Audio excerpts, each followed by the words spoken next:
পার্বতীকে ঘরণী করতে চাই। তাকে দেখে মুগ্ধ হয়েছি আমি।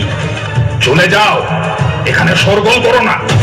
শিব জায়া পার্বতীকে কামনা করিস তুই? কামনা বসে তপস্যা করে জগতের ভারসাম্য নষ্ট করিস অসুর। আজ আমি তোকে বধ করব। দেবী, তুমি আমার নাগাল পাবে না। স্বর্গ, মর্ত, পাতাল, এই তিন লোক জুড়ে আমার বিচরণ।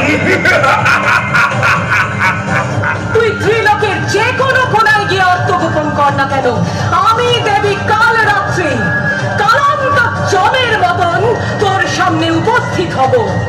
কোথায় পালাবি?